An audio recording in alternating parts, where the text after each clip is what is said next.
धर्मराज युधिष्ठिर कहने लगे कि हे भगवन, आश्विन शुक्ल एकादशी का क्या नाम है? अब आप कृपा करके इसकी विधि तथा फल कहिए।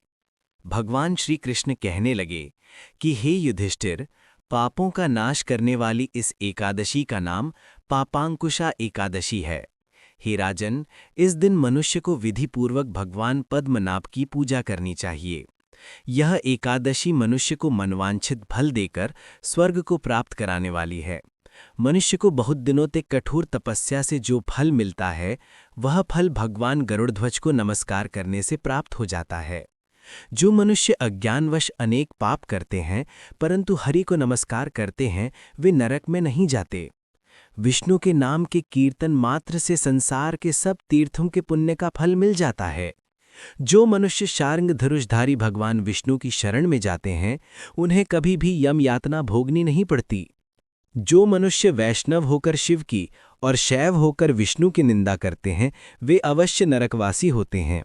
सहस्रों वाजपेय और अश्वमेध यज्ञों से जो फल प्राप्त होता है, वह एकादशी के व्रत के 16वें भाग के बराबर भी नहीं होता है। संसार में एकादशी के बराबर कोई पुण्य नहीं, इसके बराबर पवित्र तीनों लोकों में कुछ भी नहीं। इस एकादशी के बराबर कोई व्रत नहीं।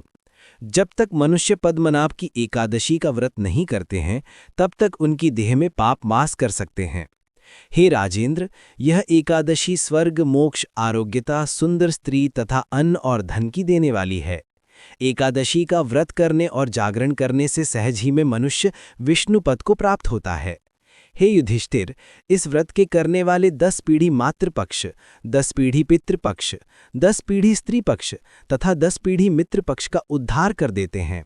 वे दिव्य देह धारण कर, चतुर्भुज रूप पाकर, पीतांबर पहने और हाथ में माला लेकर गरुड़ पर चढ़कर विष्णुलोक को जाते हैं। हे नृपोत्तम, बाल्यावस्था, युवावस्था और वृद्धावस्था में इस व्रत को करने से पापी मनुष्य भी दुर्गति को प्राप्त न होकर सद्गति को प्राप्त होता है। आश्विन मास की शुक्ल पक्ष की इस पापांकुशा एकादशी का व्रत जो मनुष्य करते हैं, वे अंत समय में हरिलोक को प्राप्त होते हैं तथा समस्त पापों से मुक्त हो जाते हैं। सोना, तिल, भूमि, गौ, अन्न, जल, छत्री तथा जूती दान करने से मनुष्य यमराज को नहीं देखता।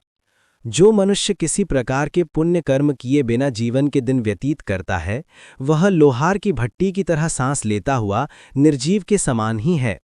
निर्धन मनुष्यों को भी अपनी शक्ति के अनुसार दान करना चाहिए तथा धन वालों को सरोवर, बाग, मकान आदि बनवाकर दान करना चाहिए। ऐसे मनुष्यों को यम का द्वार नहीं देखना पड़ता तथा संसार में दीर्घायु होकर धनाढ्य, कुलीन और रोगरहित रहते हैं। भगवान श्री कृष्ण ने कहा, हे राजन, जो आपने मुझसे पूछा वह सब मैंने आपको बतलाया। अब आपकी और क्या सुनने की इच्छा है?